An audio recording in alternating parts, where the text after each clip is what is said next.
If you become possessed, targeted, or soaked by something, it's a serious grave matter. Also from my own experiences, let me say this. Performing an exorcism once or twice won't likely solve the issue. It's often a gradual long-term process of being consumed. It seems that the inability to exercise is more common. In my case, I suffer from that curse for about 2.5 years. Just to clarify, I'm physically intact and able to lead a normal life. However, unfortunately, it's uncertain whether it's completely over or not. The beginning of this story goes back to when I was 23 years old. It was during my first year as a working professional, a time when I was fully engrossed in adapting to this new phase of life. Given that the company was small, there were many of us in my company, naturally leading to strong camaraderie. Among my peers, there was a colleague hailing from the Tohoku region. Interestingly, this person was well-versed in a wide array of trivia and seemed to have an unusually large number of acquaintances. He often talked about folklore related to curses, forbidden taboos that humans shouldn't meddle with, and ways to break curses. I mostly thought it was all nonsense.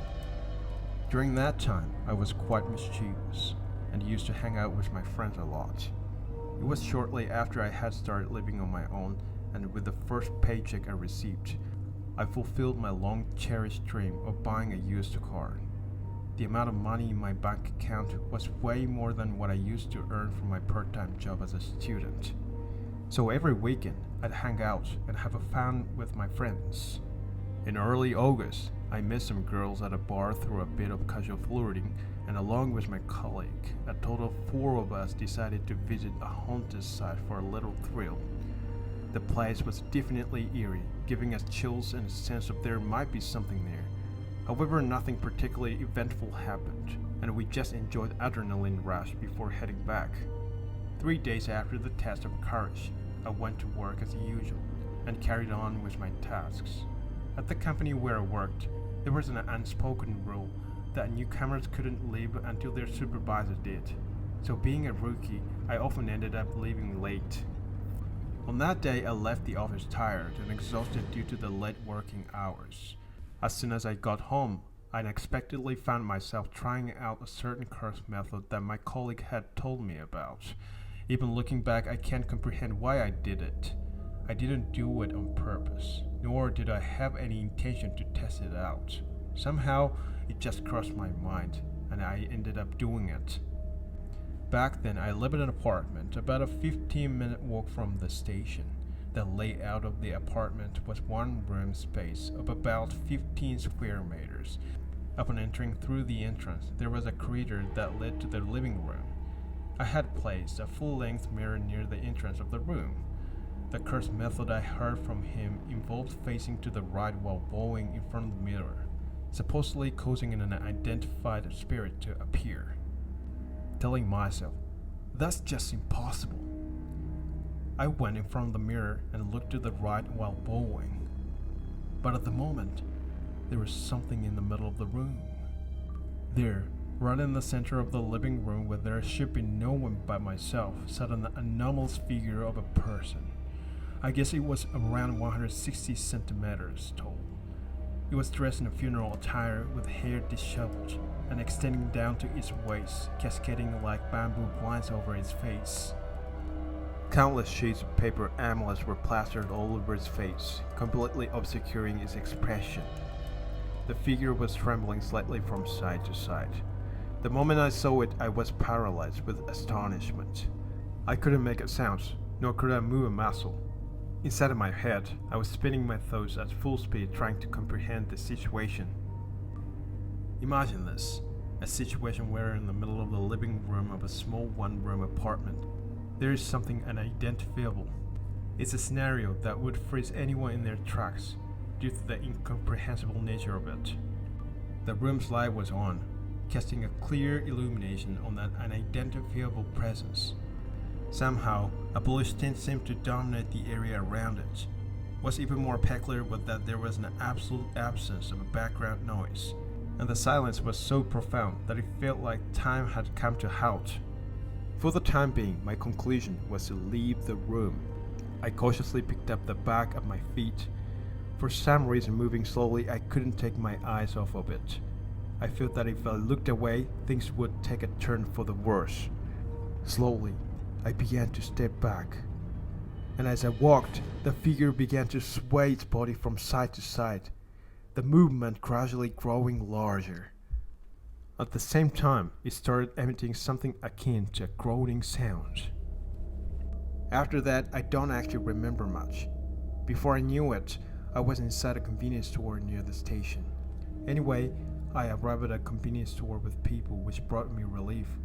However, my mind was still in a state of confusion with a mix of feelings that were almost like anger toward that situation and a strange sense of calmness only in the thought of having forgotten to lock the door. In the end, I didn't have the courage to return to my room that day, so I stayed at a family restaurant all night and waited for morning to come. As the sky began to lighten, I cautiously opened the door of my room, and it wasn't there. I felt relieved. I breathed a sigh of relief that it had disappeared. Before entering the room, I went outside and drank a canned coffee while thinking about what had happened. Actually, I started to wonder if what I saw was just a hallucination created by my imagination, and if there was nothing there at all. By the time I finished my coffee, the outside had become brighter, and I could confirm that it wasn't there anymore. This gave me a bit of relief. So I entered the room with slightly more courage than before. Alright, it's not here, I thought as I turned on the light in the dim room, partially obscured by closed curtains. As I stepped into the living room of the apartment, I was greeted by a scene that confirmed last night's events. Yesterday, around the area where it was, there was an overwhelming amount of mud emitting a strong odor on the floor. It didn't take long to re-acknowledge the fact of what happened. Suddenly realizing it, I became even more panicked. But when I calmed down and thought about it, I remembered that I had left lights on when I left the room. The switch for the room's light had mud on it. It was a shocking realization that this wasn't hallucination, but a real event. I couldn't help but felt startled, wondering if I was being haunted by something. For the time being, I cleaned up the accumulated mud in the middle of the room, took a shower, and headed to work. The smell didn't go away, and it really bothered me. While it was quite a significant issue for me, I couldn't afford to take a day off from work. When I arrived at my office, the usual everyday routine awaited me. I tried to find a chance to talk to my colleagues somehow. I wanted to get information from my colleague who might be related to the incident trigger. During lunch break, I finally managed to catch my colleague and decided to talk about the incident. Hey, do you remember teaching me a behavior to summon spirits before? I tried it out yesterday. Huh? What are you talking about? I practiced the behavior you taught me, and something eerie and inexplicable appeared. Are you talking about a dream? Don't mess with me. There was something seriously strange in my room. I have no idea what you're talking about. I have no idea either. Feeling that I needed to get through to my colleague, I calmly and meticulously explained the events of yesterday to gain his trust. At first, my colleague had thought it was a joke, but gradually he shifted to a state of half-belief and half-doubt. After work, my colleague agreed to come to my apartment to see for himself and confirm the details of what I had described happening yesterday. At 10 p.m. that night, my colleague and I, luckily having left work early, arrived at my apartment. The moment we opened the door, the full odor that had filled the room in the morning hit our noses. From the sealed room, along with the heat, the stench overwhelmed us. Even on the way here, my colleague had received persistent explanations from me. He muttered, "Is this really true?" It seems like he believed me. I had hoped my colleague would provide some solution, but in the end I received only conversational answers from him. He suggested that I should consider getting a verification ritual done and advised that he would ask someone he knew for help. With those words, he quickly left as if escaping. It was the reaction I had expected, considering his nature. Nonetheless, relying on his extensive connections, I decided to wait for a recommendation for exorcist. Feeling uneasy about staying in the smelly room, I opted to spend the night at a capsule hotel. However, deep down I couldn't shake off the thought that if I were to encounter it again, it might be the end of me. The next day, I decided to visit a nearby temple. Clearly, my mind was preoccupied, and work was the last thing on my own. When I explained the situation to the monk, he nonchalantly replied, "It's not my expertise, so I can't really say. Why don't you take it easy for a while? It's probably just your imagination." Such a carefree response came back to me. That's how the world is. On that day, I visited several well-known temples and shrines in the city, but none of them offered much difference in their responses or solutions. Having exhausted all options, I turned to my family's home in Saitama for help. More precisely, I wanted to consult with S, a priestess, whom my maternal grandmother is in debt to. I couldn't think of anyone else besides her who would likely listen to me seriously. S is the head priestess of the home temple where my grandmother visits once a week. I've met her a few times myself. While I don't know all the details, I do know that she has devoted herself to serving the Buddha far more earnestly than those pseudo-spiritualists, considering that even the name of her sect is more than just a passing mention in the school textbooks. I briskly walked the approximately 20 minutes distance from the bus stop to my family's home. The dimly lit road, devoid of much activity, was punctuated by regularly spaced streetlights. Although deep inside, I was still haunted by the events of the day before yesterday. Luckily, nothing of that sort appeared this time. However, as the night fell and it grew cooler, I began to notice an unusual sensation in my body. It seemed that the area around the base of my neck was warm. It's hard to convey, but if I were to liken it to something, it felt as if a string was wound around my neck and being pulled sideways. I placed my hand on my neck and felt a shiver. It was hot. Only my neck was burning up. Moreover, a stinging sensation started to emerge. It seemed there was some kind of rush. I couldn't walk any longer. I sprinted to my family's home with all my might. Gasping for breath, I opened the front door of my family's home, and my mother was just hanging up the phone. As soon as she saw my face, she said, "Oh, there you are. We got a call from your grandma in Nagasaki. She was very sick, and since it told us you're not doing well, and asked you to come here. What on earth happened to you? Oh my goodness, what's going on around your neck?" Before replying, I looked at the mirror in the entryway. There was no room for considering whether it might come or not. Around the base of my neck, it was as if a rope had been wound there, and a vivid red line had formed masterfully. As I approached, numerous tiny rashes had risen up densely. Tremors coursed through my body in quick succession. Without thinking, without uttering a single word to my mother, I sprinted up the stairs. In front of the small Buddha statue in my mother's room, I repeatedly chanted, "Namu Amida Butsu, Namu Amida Butsu." Other than doing that, there was nothing else I could do. My father, worried and shouting, came running. "What's going on?" My mother sensed something abnormal and was on the phone with my grandmother. I could hear my mother's voice. She was crying. At that moment, I finally understood that there was no escape and something terrifying had unfolded. After returning to my family's home, 3 days passed as I gradually came to comprehend the situation I was in. Perhaps due to the mental strain, I couldn't determine whether it was something caused by it. But I suffered from a high fever for 2 days. I was sweating excessively around my neck, and by the afternoon of the second day, blood started oozing from my neck. By the morning of the third day, the bleeding had stopped. The fever had also subsided to a silent temperature, providing a bit of relief.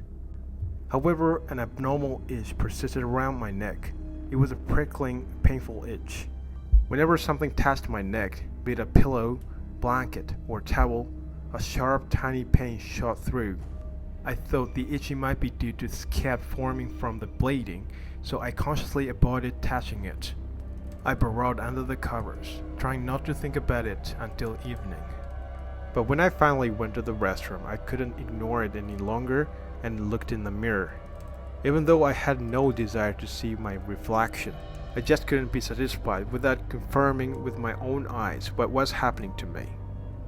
The mirror reflected an utterly unfamiliar scene. The redness around my neck had completely receded. In its place, the rash had grown larger.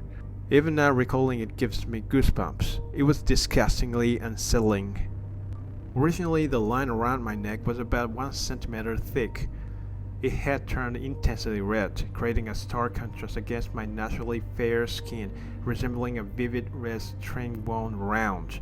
This all happened 3 days ago.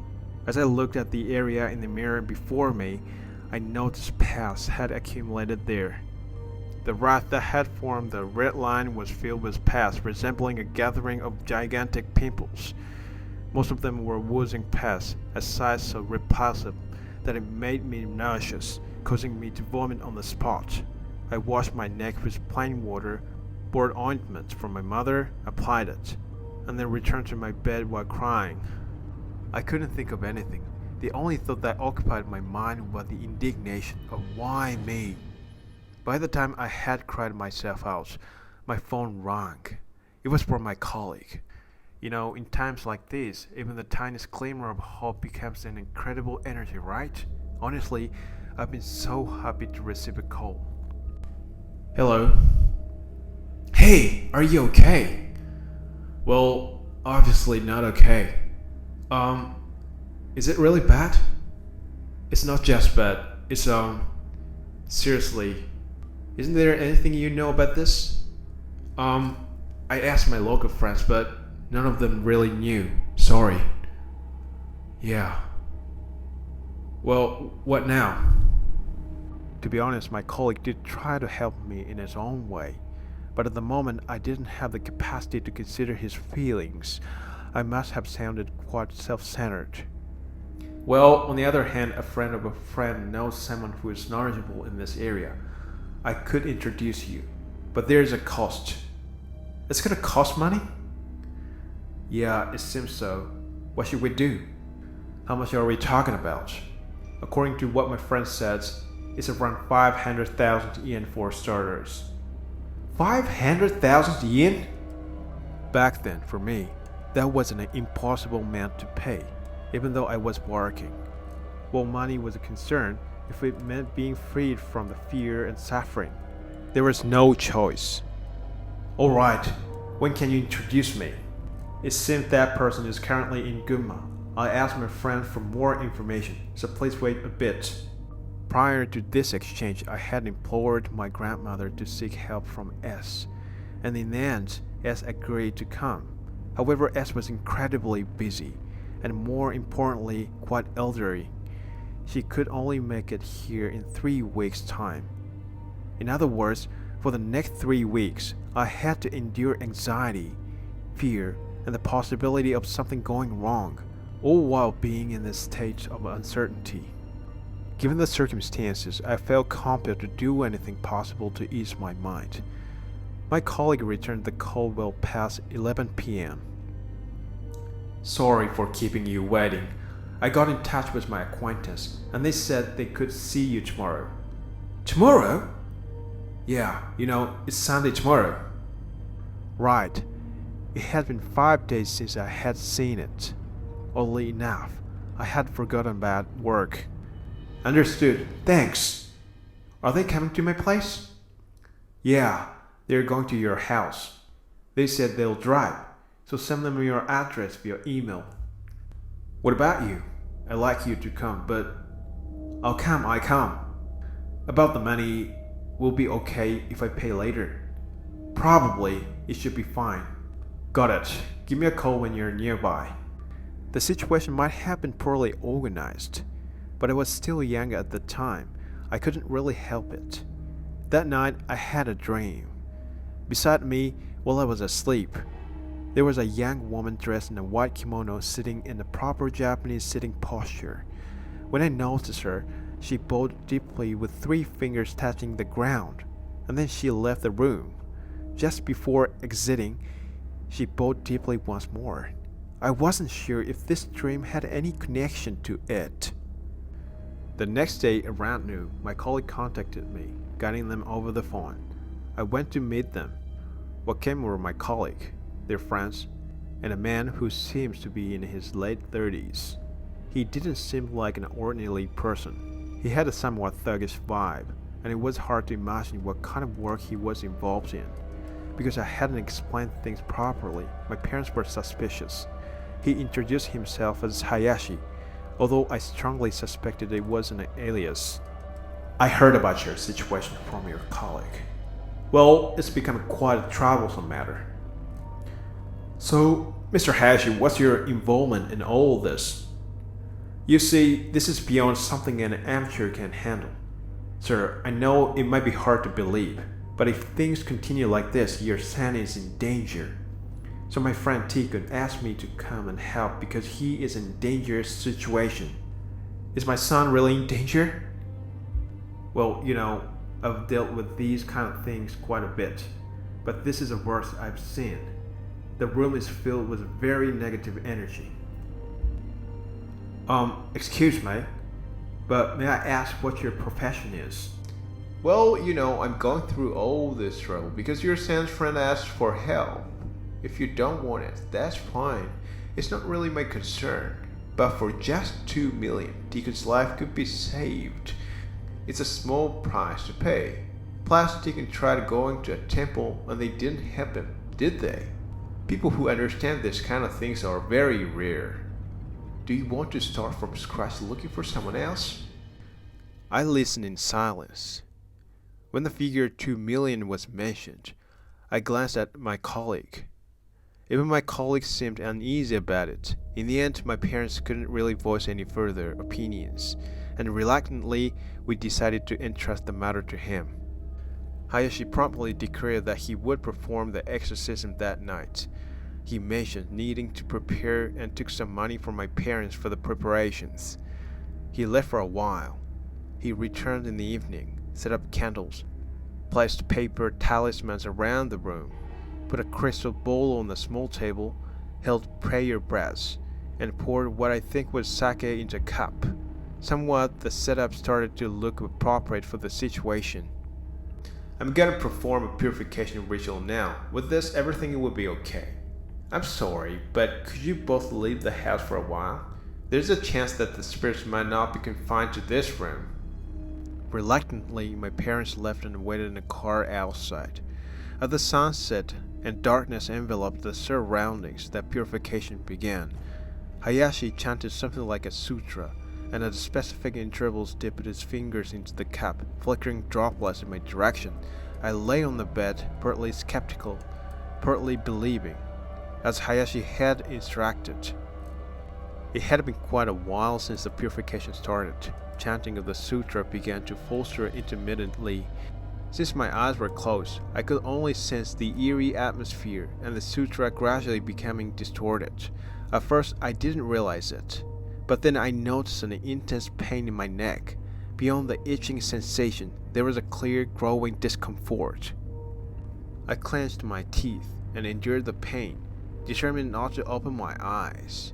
But then the chanting abruptly stopped. Yet it felt odd. The conclusion seemed abrupt and unsatisfactory, plus there was no acknowledgement that the ritual had ended. More importantly, the pain in my neck showed no signs of subsiding. In fact, it was increasing. I felt a chill and a sensation as if something was straddling over the bed covers. I knew I shouldn't open my eyes, but my curiosity got the better of me. I opened them, and a horrifying scene unfolded before me. Hayashi was seated by the side of the bed where I was lying down. He seemed to be performing the ritual, but directly in front of me, sandwiched between me and Hayashi, was it. It sat in seiza, formal sitting position, hands on its knees, leaning forward. Its upper body extended towards Hayashi's face. There was only about a fist-sized gap between Hayashi's face and it. With a curious tilt of his head and an owl-like subtle movement, it peered into Hayashi's face while mumbling something I couldn't quite hear. It's possible that it was whispering something to Hayashi. Hayashi, on the other hand, had a slightly lowered gaze. His eyes looked downwards, blinking irregularly. His mouth hung open, drool dangling from his lips. His face seemed to have a faint smile. Occasionally he nodded slightly. I was staring without blinking, completely captivated. Suddenly it stopped moving its head. The next moment, its face turned towards me. In a panic, I quickly shut my eyes tight and covered myself with a blanket, chanting sutra over and over again. The image of it moving its face like an owl right in front of me kept flashing in my closed eyes. It was terrifying. I heard a rattling sound, and the sound of someone running down the stairs. It seemed like Hayashi had fled. I was so scared that I continued to hide under the blanket. My parents arrived, and when they turned on the lights and uncovered the blanket, they found me curled up and frozen in fear. Hayashi apparently ignored my parents, got into the car, and along with my waiting colleague and their friends, disappeared somewhere. According to what my colleague later told me, Hayashi only said, "Bring the car! Nothing more!" Instead of resolving the situation, things had gotten even worse. I had no patience left to wait for S, who was supposed to come in 3 weeks. 4 more days passed since I saw it again. Naturally, my neck had improved significantly. Although there were still scars, my physical strength had clearly recovered. The fever had subsided, and my body was no longer a problem. However, that was only a physical improvement. Regardless of whether it was morning or night, I lived in constant fear, wondering when and where it might appear next. I was terrified at the thought. Sleepless nights followed, and I could hardly eat. I was always on edge, constantly worrying about the signs of its presence. In less than 10 days, I think my parents had changed significantly. I didn't have time for it, as I was mentally concerned. Naturally, I couldn't lead a normal social life, and with my parents' help, I quit my job. Everything scared me. Just the sight of laundry or the persimmon tree visible from the house's window swaying in the wind made me tremble, thinking it might be it. There were still over 2 weeks left until S arrived. It felt unbearably long for me. Out of concern, my parents forcibly pushed me into the car and drove somewhere. My father kept reassuring me, saying, "Don't worry, you'll be okay." In the back seat of the car, my mother held me close, patting my head. It happened years since someone had done that for me. I had no sense of time, and as we continued driving, I fell. Embarrassing for someone in their 20s, but comforted by my mother's presence, I fell into deep sleep, a kind of sleep I hadn't experienced in a long time. When I woke up, the sun was already up, and I felt refreshed from having slept for an entire day and a half. It was probably unlikely that I would ever sleep for that long again.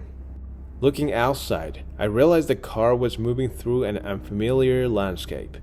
Gradually, I began to recognize familiar sights. A train was running down the center of the road. The car had arrived in Nagasaki. I was genuinely surprised by this. Out of consideration for my constant fear, they had avoided taking airplanes or bullet trains and opted for traveling by car. Along the way, they had taken breaks multiple times. Yet both my father, who had driven without proper sleep, and my mother, who had stayed by my side to comfort me, had shown an amount of kindness and support I could never repay. My grandparents lived in a place called Yanagawa in Nagasaki. When we arrived there, my parents parked the car downhill and went to get my grandparents. Their house was up a flight of stone steps from the bottom of the slope. During that time, I was left alone in the car. My parents had gone together to help my frail grandmother and to assist S with carrying items to her house. But I realized that my casual "I'll be fine" go ahead was evidence of my own recklessness. Perhaps I had let my guard down due to finally getting some sleep and being in a place as far away from Tokyo and Saitama as Nagasaki. Sitting cross-legged in the back seat, I gazed outside absent-mindedly when suddenly a sharp pain shot through my neck. This pain was unlike anything I had felt before. Maybe it's an exaggeration, but it was excruciating. When I touched my neck, I felt something slippery. Blood had been shed. The sight of blood on my fingertips brought me back to reality involuntarily. At that moment, before I could even think about being scared or whether it might be nearby, a scared-sick thought took over. Here we go again. I was feeling more frustrated than anything, to the point of tears. I'd appreciate it if someone could understand. But when bad things keep happening in succession for a short period, it can really hit you hard. The timing of these unfortunate events right after I started to gather my thoughts and emotions felt especially cruel. I had let my guard down a bit, which made the situation worse. Before I could start thinking about how scared I was or whether it might be nearby, I found myself saying things like, "Give me a break!" and "Cut it out!" while sobbing to myself. My parents brought back my grandparents in the car and immediately went into panic mode. After all, there was no way things could be fine, especially when the problem, which was me, was sitting in the back seat bleeding from the neck, hunched over and crying. They couldn't just ignore that. "What happened? Say something. I can't take this anymore. Get yourself together. What's going on? What should we do with you?" They bombarded me with questions and concerns. At that moment, I couldn't help but snap, "You guys are so damn noisy!" I mean, how am I supposed to explain in a situation like this? Even though they can't do anything useful, they're acting all concerned. "Just shut up, okay?" That's what I was thinking. They're the ones causing unnecessary trouble for me, making me want to quit my job, making me almost fall for scams. These people are running around for someone useless like me, and yet... And then something that will only happen once in my life occurred. Out of nowhere, my father suddenly slapped me on the left cheek. It hurt like hell. My father, who had always been strict and had engaged in verbal fights with me multiple times, had probably never laid a hand on me before. He said just one thing quietly and sternly: "Apologize to your grandparents." And strangely, I calmed down. In fact, I was so surprised that all the despair I had been feeling just vanished somewhere. I regained my composure, and after apologizing to everyone, I suddenly felt a sense of resolve. As the car began moving, my grandparents' encouraging words made me tear up again. I was much weaker than I thought it was. When we arrived at the S Temple, I felt a sense of relief wash over me. It wasn't so much that something had happened, but rather I had unreasonably reassured myself. Passing through the gate and walking along the narrow path paved with cobblestones, an elderly man welcomed us. Come to think of it, there always seem to be visitors at S Sensei's house. I guess there are many people like my grandparents who visit frequently. We were led to the back and entered a room about 10 tatami mas in size. As I remembered, S Sensei was seated in front of the Buddha statue on a cushion in a traditional manner. She turned to look at me slowly. "It's okay now, S Sensei will take care of it. It's been a while, you've grown quite splendidly. Time flies. S Sensei, is our grandson gonna be okay?"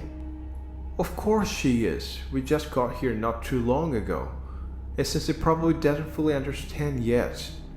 You just be quiet for a moment. I'm really worried, you know?"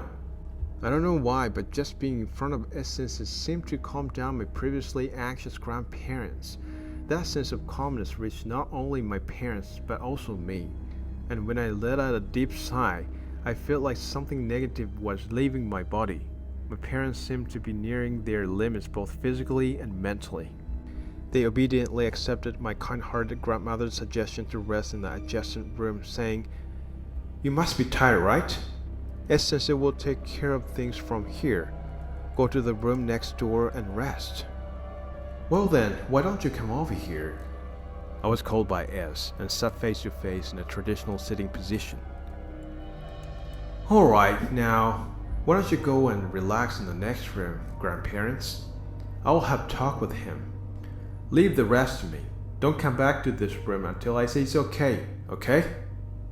S Sensei, please take care of our grandson." "You don't have to worry. S Sensei will handle this skillfully. Just make sure to listen to what she says, okay?" They kept insisting to S and talking to me, and I found myself tearing up again at the sight of my caring grandparents. I've been crying non-stop. S mentioned for me to come closer, and we sat down, our knees touching each other. She took my hands and gazed at me with a gentle expression without saying anything for a while. For some reason, I felt like a child from the past. anxiously trying to gauge my parents' mood after misbehaving and getting scolded. I was enveloped by an atmosphere that was neither imposing nor weak, which was quite different from the small and frail appearance of the elderly lady in front of me. It's amazing that people like her really exist. I wonder what to do. Are you scared? Yes. I see. It's not like we can just leave things as they are, right? Oh, it's okay. This is about me anyway. What's good about this? I can't believe this is any good. Those feelings overflowed, and I couldn't hold back any longer. I thought to myself, I really am immature as a person. What's gonna happen to me? I really want you to do something about this as soon as possible. What is this all about, anyway? Why does that person keep following me? Please just give me a break. Can something be done? And seriously, I haven't done anything wrong. Sure, I've been to some haunted places, but I'm not the only one. Why do I have to go through this? Can it be resolved somehow? I mean, I haven't done anything bad. Does it even matter that I bought in front of the mirror? I really don't get it. It's so frustrating. Toaster.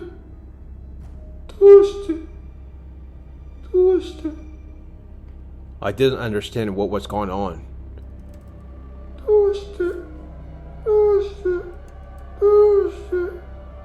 From my left ear, I heard a high-pitched and monotonous voice that sounded like a parrot or a minor bird. It took me a moment to realize that it was repeating the word why. I was looking to S's eye, and S was looking into mine. But S's kind of face seemed to have turned expressionless. I knew there was something on my left side. It was flickering in and out of my field of vision. I should have ignored it, but I couldn't help turning my head to the left, as warm blood flowed from my neck. He was standing there, bent in a U-shape, peering into my face, repeating, but I couldn't comprehend. I couldn't acknowledge that I was awake, even though this was a temple, and S-sensei was right in front of me.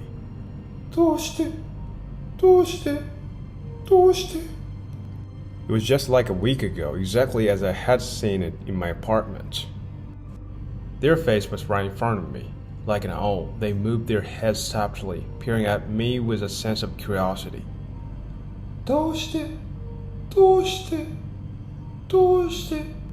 In a parrot-like voice, I was continuously bombarded with questions. Certainly, Hayashi must have heard the same voice too. I wondered if I had been whispered the same words as me. I forgot to breathe, my eyes and mouth wide open. Well, to be accurate, it was more like I couldn't breathe properly. Occasionally, it felt like I was inhaling with strange sounds like It felt like I was failing at even breathing. Amidst this, it started to move its hand, slowly flipping open something like a paper charm stacked to its face. I knew I shouldn't look. I was fully aware I shouldn't, and I wanted to escape, but I couldn't move. It was getting so close that it seemed like it would expose its chin.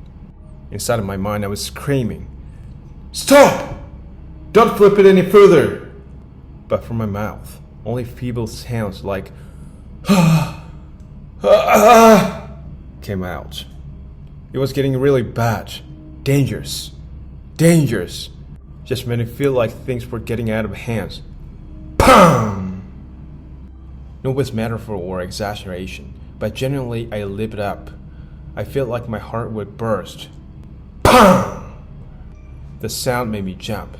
Since I was sitting in a formal posture, my body almost fell over as I quickly turned around and started running. I wasn't continuously thinking of anything. My body just moved on its own. However, due to the unfamiliar posture, my legs were numb, and I couldn't run properly. My legs were tangled due to the numbness, and because I wasn't looking ahead, I crashed headfirst into a wall. But it didn't hurt at all, even though blood was dripping from my forehead. It's just that I was so flustered that I couldn't see what was around me. Blood got into my eyes, and I couldn't see anything. I spun around my hands trying to find the exit, but I was searching in the wrong direction. "It's not over yet!" Suddenly, S raised her voice. I couldn't tell if she was addressing my parents and grandparents on the other side of the shoji screen or if she was speaking to me. I didn't understand, but her voice was enough to freeze me in place. I trembled and stiffened on the spot. In my head, I was desperately trying to make sense of the situation, but there was no way to grasp it. I simply followed what S-sensei was saying.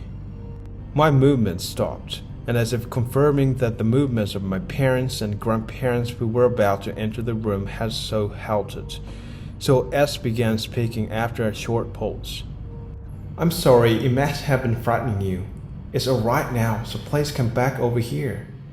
Everyone, please wait a little longer. Everything is okay." I could hear voices from beyond the shoji screen, but I couldn't remember what was being said. While wiping the blood away, I returned to S, and she handed me a cloth. It had a pleasant smell, maybe incense. It was only now that I realized that sounds earlier were the sounds of S clapping her hands. "You saw it, right? You heard it?" "Yes, I saw it." I kept asking myself why. At this point, S's expression had returned to its usual gentle look. I tried to calm down and focus solely on answering as composedly as I could. Well, I had given up trying to figure things out by then. "I see. You were asking why. What did you think?" I had no clue. I hadn't even tried to think about it. Well, I don't know. Were you scared by what you saw earlier?" "I was so scared." "What were you so scared of?" "Well, because it's not normal. It's a ghost." Around this point, my brain was beyond its capacity for coherent thinking. I had no idea what S was trying to convey. But nothing actually happened, right? Well, blood was coming from my forehead, and it seemed like it was trying to uncover something like an amulet. It was clearly not normal. That's true. But other than that, there's nothing else, right? No. It's quite complicated, isn't it? I don't really understand. I'm sorry. It's okay. It spoke to me in a way that I could comprehend. Perhaps it was more like counseling. First of all, it is undoubtedly what's commonly referred to as a ghost or a specter. If we call it some kinds of malevolent spirits, and seem to hesitate to firmly label it as such, it apparently falls into the category of clearly malicious entities, but as mentioned, not sensing any ill intent from it. Regarding what had happened to me, S answered in this manner. It's not that it had ill intentions, but even without malice, something too strong can have this effect. That person was lonely and longed for conversation, touch, being seen, wanted you to notice so badly. You might not fully understand, but you radiate warmth. People think highly of you, and that probably went like, "Oh, they seem kind." So perhaps the fact that you noticed them made them incredibly happy. But you see, you're much weaker compared to that person. Just their proximity makes you scared, and your body reacts involuntarily. It spoke slowly, using simple language, as if explaining to a child. I didn't know what to do anymore. I had been convicted that it was undoubtedly malicious spirit. I thought that S could perform an exorcism, and that would be the end of it. But then S spoke as if defending it. Well, we'll have to do something about it this time. It might take some time, but we'll figure something out. Those few words really gave me a sense of relief. I've had enough. It's gonna be over, I thought. I finally felt reassured. I'll write down what S told me. These are words I've never want to forget. Even if their appearance is frightening, even if they are something you don't understand, think of them as someone who is suffering just like you. Think that they are waiting for a helping hand to be extended to them. S began reciting a sutra, not for an exorcism, but to help it find peace. That night, my forehead was cut. and upon closer inspection, there were big torn marks on my neck that hurt, but I couldn't finally sleep soundly. The next morning, I thought I had woken up early, but S had already finished her morning prayers. "Good morning. Wash your face and have breakfast. After you're done eating, we'll head to the main temple." Well, I'm not sure if it's appropriate to write much about it since I'm not directly involved. The sect S belongs to has a long history and is recognized enough to be included in the school textbooks. Both practitioners and those who've embarked on training are found across Japan. Although they share the same teachings due to geographical considerations, there are separate main temples in the eastern and western parts of the country. The one S took me to was the western main temple. After staying there for a while, the aim was to enhance the virtues I already possessed, and offer prayers at the main temple to expedite towards attaining peace, as S explained. The person who seemed most delighted upon hearing this was my grandmother, while my father still seemed skeptical. In the end, I managed to convince him by saying, "It's okay now, I'll go." Upon arriving at the main temple, a young individual came to welcome us. We exchanged polite greetings with S before heading into a hut situated adjacent to the main hall to greet the temple members. S maintained quite a humble demeanor even here. S, as it turned out, was quite a remarkable individual. I later learned that she could have occupied a significant position. But it gets lonely, and hierarchies inevitably form, as S put it. I spent some time at the main temple, and while I was treated as a guest, I lived a life similar to everyone else. Maybe it was because of S's guidance, but I think her presence made a significant impact. During that time, I truly realized how fortunate I was. There were people who had been tormented by serpent spirits for 40 years straight, and there were others who had fallen into misfortune due to curses, leaving them without family. Some of them tracing back their lineage were descendants of noble samurai families. I had no idea that there were so many people who had suffered more than I had. The fear had faded considerably, whether it was because of harsh environment, the place itself, or perhaps its story. Around a month after leaving me at the main temple, S paid me a visit.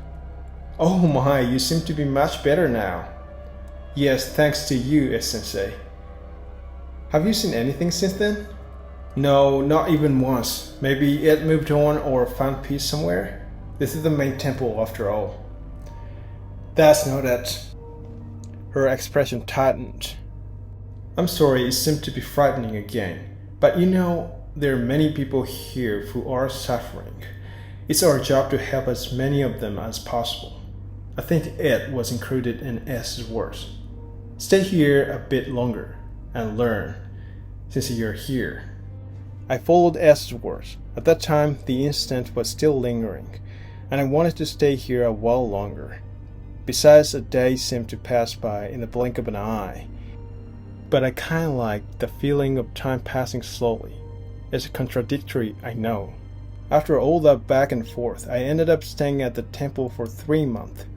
During that time, S hadn't shown up since arriving 2 months ago. I guess I feel uneasy with that S's presence. But sadly, after 3 months of being isolated from the noisy world I used to be in, a feeling of dissatisfaction started to grow stronger. Finally, after 2 months, S came back, and the life at the temple was about to come to an end. I got myself ready and started to thank everyone who had taken care of me one by one, planning to leave S. However, I noticed that S, who was supposed to be right beside me, was gone. "Wait, where?" I thought and turned around, and S was a bit behind. I thought, did I walk too fast? And went back. Then with a gentle smile, S said, "How about not going back and staying here?" I actually felt a bit happy, thinking that I had gained S's recognition. "Well, I can't do things like the people here. I really think everyone is amazing. I couldn't even begin to imitate them," I answered, feeling embarrassed. "Not like that, but you shouldn't leave," S replied. "Huh? You are still possessed." Once again, S's expression tensed up. In the end, it was 2 months later before I could leave the temple. I ended up staying there for a total of 5 months. Perhaps in the future I won't have the chance to help someone who isn't even family take care of my life for such an extended period. S said, "I think it's probably fine now, but come visit once a month for a while." She explained that she weren't sure if he had disappeared or just hiding. Finally, the long life at the temple had come to an end, and I returned to my daily routine. The apartment I had been borrowing had already been cleared out by my mother, and my belongings were brought back to my family home. When I opened the apartment door, there was a strange smell as if something had been burned, and there were small bags gathered in the middle of the floor. It was so terrifying that I ended up leaving without doing anything that day. The next day, I mustered up the courage and opened the door again. The smell still lingered, but the bags were gone. Mother had taken care of everything, but I was relieved. I didn't have to see it.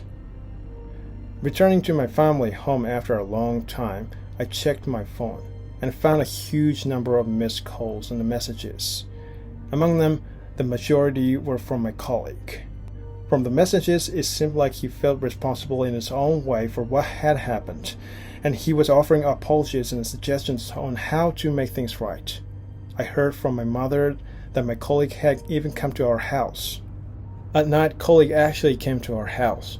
He had come all the way here, which showed just how much regret and remorse he was feeling. As soon as I opened the door and saw him, I punched him in his face twice. I did it to ease his feeling of guilt and responsibility against me. He told me about what had happened that night. On that night, when Hayashi and my colleague had fled from the temple, it was clear that Hayashi was acting strangely. My colleague had been waiting in the Hayashi's car with a friend in the temple parking lot. It was immediately clear that something was very wrong. Hayashi suddenly jumped into the back seat, showing an unprecedented level of panic. They had no choice but to start engine drive away as soon as we picked up him. My colleague's words conveyed the situation. "I didn't know what he might do if I resisted or hesitated against Hayashi."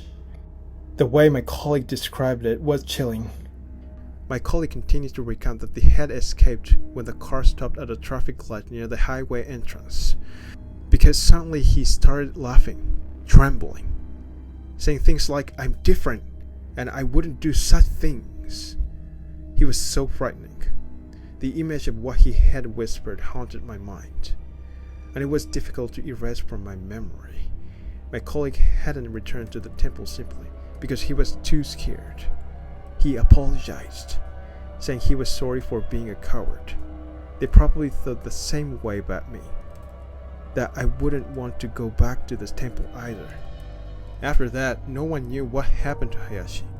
My colleague had become frustrated, and he questioned the friend who had introduced him to Hayashi.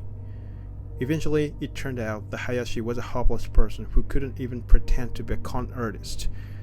They introduced Hayashi as a way to make some easy money. However, my colleague was driven by guilt to mobilize his entire network in an effort to uncover the cause of the incident. But they couldn't find anyone else who had experienced the same situation, no matter how hard they looked. The information they gathered was mostly speculative rumors. My colleague said, "The only thing I can say is that there seem to be several conditions that, if they happen to align, could trigger something like this." After that, I followed S's instructions and visited there every month for the first year. Then every 3 months for the second year. My colleagues started coming to my house more often, even without a reason. They would also send me messages before and after I visited S. 2 years after seeing it, S told me, "You probably don't need to worry anymore. Just drop by occasionally from now on. But don't do anything weird." I'm not sure if it's really over. S passed away 3 months later. My beloved S. I wish I could have learned more from her. After the funeral, 2 months had passed. The loneliness and the sense of loss from losing an important person were beginning to fade, and I was returning to my daily life. In the midst of my busy days, I sometimes find myself reminiscing about those times. It had become so distant from my everyday life that I even doubted whether it had truly happened. I didn't need to tell this story to anyone, and there was no need to do so. I just focused on living my life to the fullest. A letter arrived from my grandmother in the midst of this very ordinary daily life. When I opened the envelope, there was a letter from my grandmother and another letter inside as well. In my grandmother's letter, along with her words, she wrote, "This is a letter from S that was given to me. The 49 days have passed, so as a promise by S, I will give it to you." S's letter. Now I can't verify the truth of the words written there, and I feel hesitant to transcribe them exactly as they were written, so I'll paraphrase them. To Tisha, it's been a while since we last talked. This is S. Quite some time has passed since then, hasn't it? Are you doing alright now? I hope you haven't experienced anything frightening. Sorry for being so roundabout in my writing. I guess that's happened when I get older. Today I decided to write you a letter because I wanted to apologize. But I didn't do anything bad. At that time there was no other choice. However, I'm sorry. That day when you came to my place, I was genuinely scared. It's because of what you were bringing with you. Something I couldn't handle myself. But you were frightened too, weren't you? That's why I thought I shouldn't be scared. I needed to be strong for you. To be honest, sometimes no matter how much you reach out, God is simply ignored. That time we got lucky. I think you had a bit of good luck on your side. How was life at the temple? Did it help distract you even a little bit? Do you remember? I used to tell you that I still wasn't ready yet every time we met. You recall that, right? I thought things would get worse if you just went back like that. So even though I knew you, a young person like you would find it boring. I couldn't let you leave. I played every day, but somehow it didn't want to go away. But you should be safe now. It seems like it's not around anymore. But if you ever find yourself going through a tough time again, go back to the temple immediately. I believe you could become stronger there, and it won't be able to touch you easily. Lastly, there is something I must tell you. If things ever get too unbearable, surrender yourself to Buddha. When everything becomes overwhelmingly painful, make up your mind. I don't want you to die really, but if things haven't ended for you yet, it means that the painful time hasn't come to an end either. You must have met many people at the temple, right? The truly wicked ones take their time to make them suffer slowly and painfully. They never let it end. They find pleasure in watching you suffer and even smile at your misery. It's frustrating, but there are times when even though we want to help, there's nothing we can do. Those people want to help too, but there are many things they can't do. I did everything I could to help you, Dijan. I wanted to save only you. But honestly, I can't be sure. I can't sense his presence. And I think it's gone. But I can't be sure. Don't let your guard down yet, okay, Dijan? Never let your guard down completely. Always be cautious. Stay away from suspicious places and avoid unnecessary actions. Trust me, will ya? I'm sorry for telling so many lies. I know that asking you to believe me is too much. However, even so, please believe that I was praying to Buddha until the very end. I pray that you'll have peaceful and healthy days, Dijan. Yes. Reading through this, my hands holding the letter are trembling. You can feel the unsettling sweat on my palms. My heartbeat is racing faster. What should I do? Is it not over yet? Suddenly, it feels like something is watching me from somewhere. Can I no longer escape? Maybe it can appear in front of me anytime if it wants to. Once doubt starts, it's impossible to stop. Everything starts to seem suspicious. Could it be that S was tormented by that thing? Is that why she left this letter for me? In the end, Has anything really changed? Maybe Hayashi was also haunted by it? What exactly did it whisper to him? Did it tell him something more direct, something that drove him mad? Did it ask worry for me till the end because she knew that I understood nothing had changed? Maybe Hayashi was being harassed by that thing and it drove him to madness. Is it possible that I'll also be told something more direct by it? I feel like I can't escape from it. Maybe S left me this letter because she couldn't bear it? The more I doubt, the more I get confused.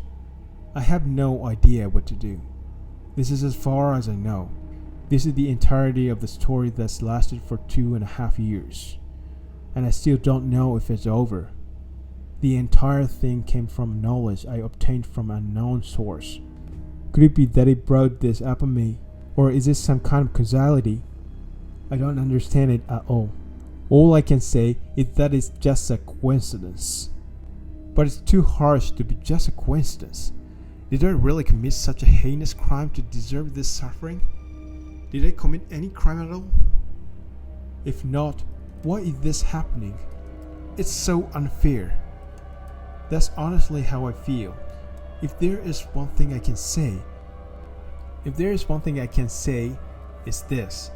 If something possesses you, targets you, or harasses you, I'm telling you it's no joke. Even if someone says it's over, you can't let your guard down. And I have something to apologize for, even though it's the very end. There are several small lines within the story. This was to make things somewhat more understandable, and because there were things I didn't understand, so please turn a blind eye to it. I want to apologize for that, but that's not where I want to apologize. In the core parts of the pertain to how this story came to be, I've been lying. I don't think you noticed, and I was careful, so you wouldn't. I did it because I thought it wouldn't get across otherwise. You might sense contradictions. You might even be disappointed, but I wanted someone to know the story. Actually, I'm that colleague. I can't regret it now, even if I wanted to.